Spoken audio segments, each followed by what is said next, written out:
Hello everyone, मेरा नाम है आकिब सिद्दीकी और आज मैं आप लोगों को पढ़ाने जा रहा हूँ क्लास 12 का next topic that is your refraction of light through a thin lens and this is sometime also called as lens makers formula. This is the lecture 2 for your refraction of light through spherical surfaces. We have already completed one lecture. Now we are going to derive this lens makers formula. तो एक thin lens है, मतलब कि double convex lens लेंगे, ठीक है, और एक ऐसा लेंस जिसकी थिकनेस क्या होगी, टी. तो टी क्या होगा यहाँ पे, T is the thickness of lens.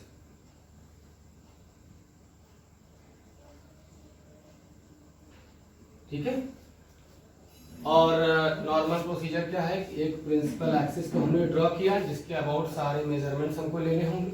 This is your principal axis.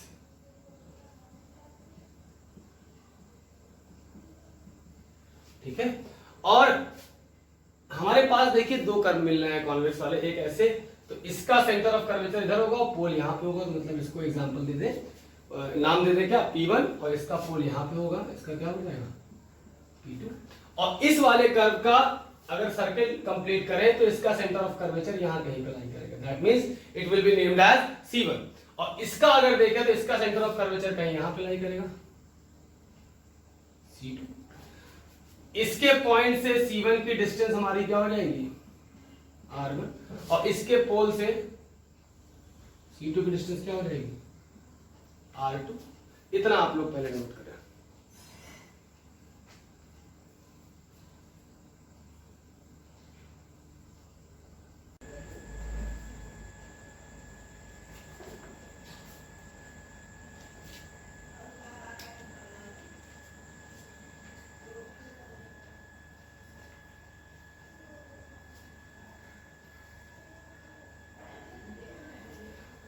हाँ, तो यहां से हम लोग कोई ऑब्जेक्ट रखा हुआ है मान लीजिए, ठीक है, वही पुराना काम करना है कि यहां से एक रे आएगी,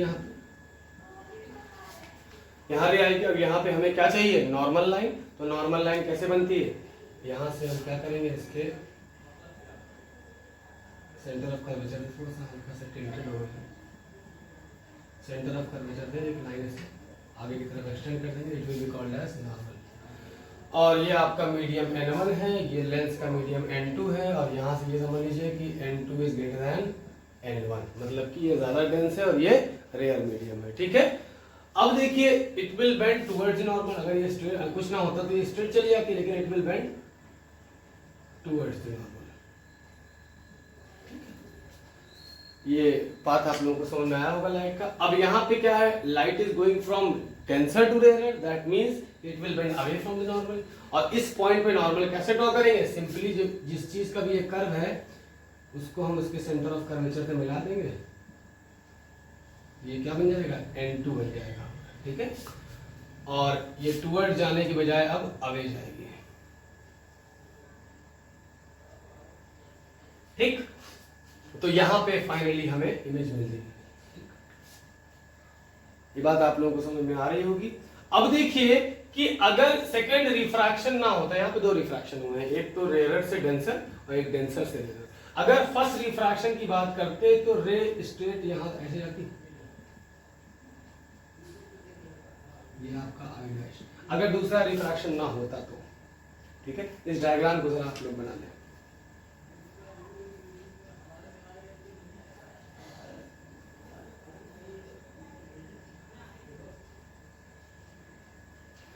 अब सेकेंड लेंस से बात करें तो ये जहां पे इमेज बन रही है, ये डिस्टेंस हमारी क्या हो जाएगी, v.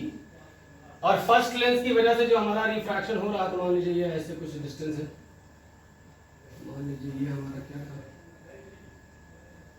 v', जहां पे पहले रिफ्रैक्शन की वजह से इमेज बनती हुई हमें दिख रही है. मतलब अगर सेकेंड सरफेस ना होता रिफ्रैक्शन का तो इमेज जाके वहीं बन जाती. तो ये v' हो गया. और अगर हम बात, ये तो सेकंड पहले वाले के पोल से, अगर दूसरे वाले के पोल से बात करें, मतलब यहां से, तो इसकी इमेज कहां बनती हुई दिखेगी, ये डिस्टेंस क्या होगी, मतलब कि आपका ये v' माइनस t. भाई इतनी थिकनेस हटा दिया, यहां से यहां तक, इस पोल से यहां तक की डिस्टेंस v' है, और ये थिकनेस t है, तो ये डिस्टेंस क्या हो जाएगी, v' से नोट करना.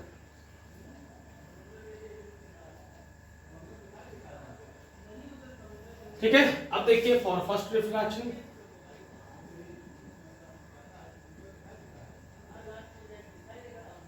फॉर फर्स्ट रिफ्रैक्शन, अब देखिए हमने जो फॉर्मूला पढ़ा है बेसिक वाला, बेसिक फॉर्मूला हमने क्या पढ़ा है कि N2 upon V minus N1 upon U is equal to N2 minus N1 upon R, यही पढ़ा है हमने। चलिए तो अब देखिए, तो हमारा N2 upon minus N1 upon is equal to N2 minus N1 upon R1। यहां पे क्या रखा हुआ है, V, मतलब कि जहां पे इमेज बन रही है। तो पहले लेंस के रिफ्रैक्शन की वजह से इस पोल से इमेज की डिस्टेंस कितनी होगी, देख लीजिए एक बार आप लोग। पहले लेंस की वजह से, रिफ्रैक्शन की वजह से इमेज कहां बनती हुई दिख रही है, पहले पोल से डिस्टेंस देखा जाए तो V डैश पे, तो इमेज की डिस्टेंस यहां पर रखनी है। ये बात यहां बहुत गौर करने वाली है कि V वो पॉइंट है जिसमें जहां पे इमेज बन रही है, वो डिस्टेंस है जहां पे इमेज बन रही है, U क्या है जहां से इमेज आ रही है। और हमने देखिए यहाँ पे ये मेंशन करना भूल गए थे, तो पहले पोल से इसकी डिस्टेंस आप लिख दीजिए U, तो यहाँ पे भी U हो जाएगा और ये आपकी हो जाएगी फर्स्ट इक्वेशन। ठीक है, इतना नोट करें।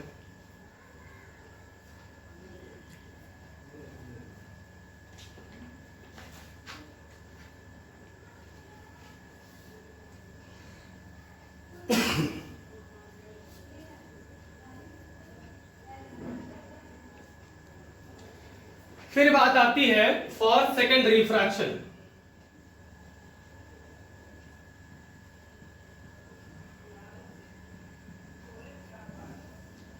अब देखिए सेकेंड रिफ्रैक्शन की बात हो रही है, तो यहां पे क्या होता है, N2 वो होता है जिसमें लाइट जाती है और N1 क्या होता है जहां से लाइट आती है। तो अब ये दोनों क्या हो जाएंगे, इंटरचेंज हो जाएंगे, मतलब कि यहां पे N1 आ जाएगा और यहां पे N2 आ जाएगा। तो हम लोग इसको कैसे लिखेंगे, N1 upon minus N2 upon is equal to N1 minus N2 upon R2।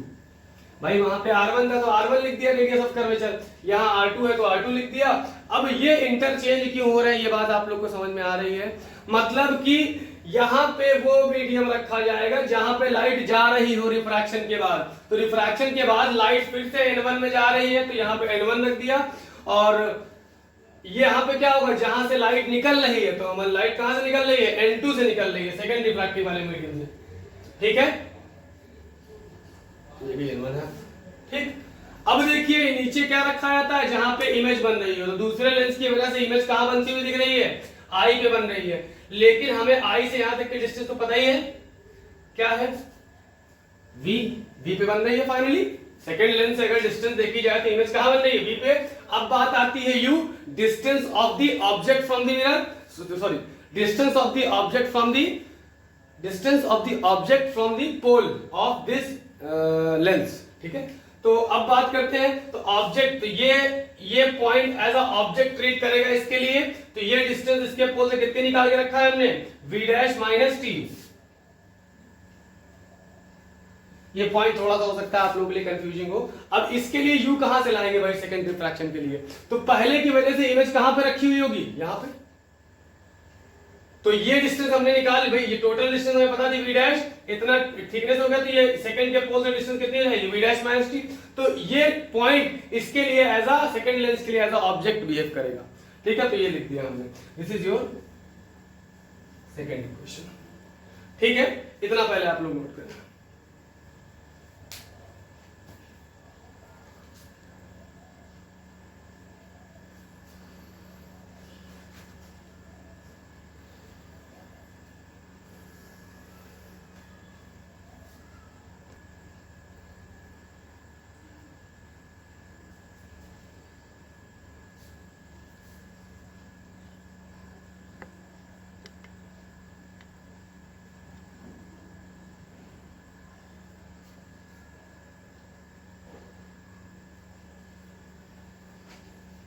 हाँ, तो हमें दो इक्वेशंस मिली, हमने इनको लिख लिया। अब देखिए लेंस, जैसे मान लीजिए हमारा ये है और इसकी T थिकनेस, तो मान लेते हैं कि U के कंपैरिजन में T is nearly equal to 0, मतलब बहुत छोटा है थिकनेस, एकदम मान लीजिए मिलीमीटर में होती है थिकनेस लेंस की। तो हम लोग तो हमारा यहाँ पे v dash minus T nearly equal to क्या हो जाएगा, v डैश बनेगा। यहाँ से जीरो घट रहा है, कोई फर्क नहीं पड़ेगा। तो हमारी सेकंड इक्वेशन मॉडिफाइड फॉर्म में क्या होगी,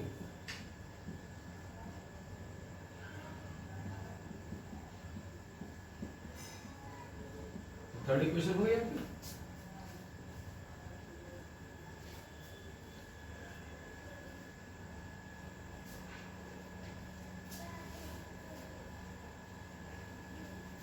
अब हमें करना क्या है, फर्स्ट प्लस थर्ड इक्वेशन, पहली वाली को तीसरी वाली को जोड़ना। ये साइड इस साइड से जुड़ेगा, ये साइड इस साइड से जुड़ेगा ऑब्वियसली।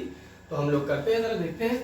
पहली इक्वेशन क्या है, n2 upon V dash minus n1 upon U plus n1 upon V minus n2 upon V dash is equal to, ऊपर क्या था n2 minus n1 upon r1 और इधर क्या रहेगा n1 minus n2 upon r2। देखिए आपको n2 अपॉन वी डैश और n2 अपॉन वी डैश कटता हुआ नजर आ रहा है और यहाँ से n1 कॉमन आ रहा है, तो n1 और यहाँ क्या आएगा minus 1 upon U plus 1 upon V is equal to, यहाँ से आप n2 माइनस n1 जरा कॉमन ले लीजिए। यहाँ पे क्या बचेगा भाई 1 अपॉन r1 माइनस, यहाँ से n2 माइनस n1 कॉमन लिया तो निगेटिव हो जाएगा, माइनस 1 अपॉन, ठीक है। तो ये हमें मिला।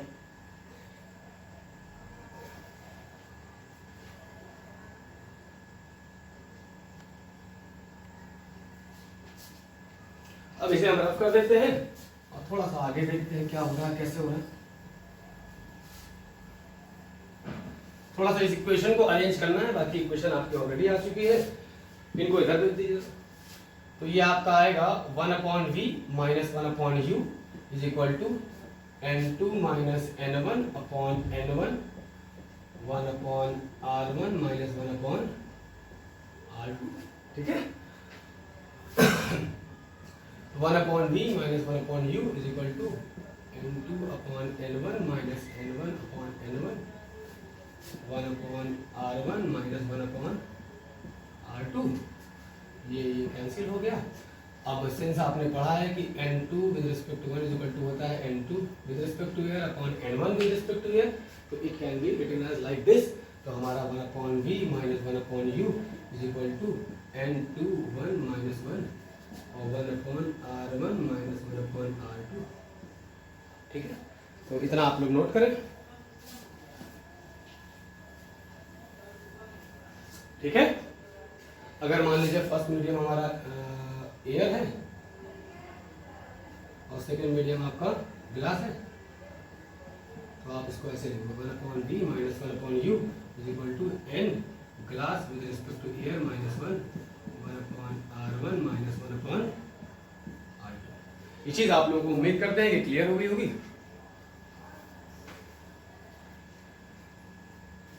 ठीक है।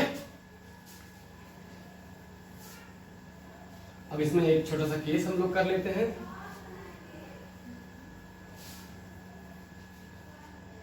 इफ हमारा अगर मान लीजिए u इंफिनिटी पे है, तो हम लोगों ने क्लास 10 में इस चीज को पढ़ी है, तो हमारा v क्या हो जाएगा, इमेज कहाँ बनेगी, फोकस पे बनेगी। तो जरा देख ले, इस इक्वेशन को फर्दर मॉडिफाई करेंगे तो v की जगह हमने f रख दिया, माइनस 1 अपॉन इंफिनिटी रख दिया, तो कितना आएगा ng minus 1 upon r1 minus 1 upon r2। 1 upon infinity या something divided by infinity is always 0, that means कि 1 upon f is equal to n।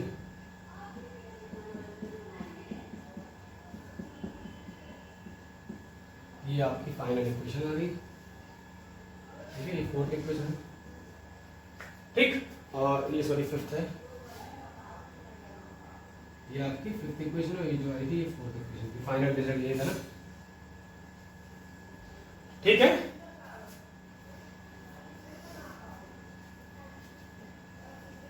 अब अगर यहां पे देखें comparing fifth, comparing fourth and fifth equation, तो देखिए इधर साइड सेम है, ये इसके बराबर हो जाएगा 1 upon F is equal to 1 upon V minus 1 upon U. ये आपका एक रिजल्ट और आ गया सिक्स इक्वेशन। आई होप कि आप लोगों को ये चीज समझ में आई होगी, लेस मेकर्स फॉर्मूला। और आज के लेक्चर में, इस टॉपिक के लेक्चर में सिर्फ इतना ही है। ओके।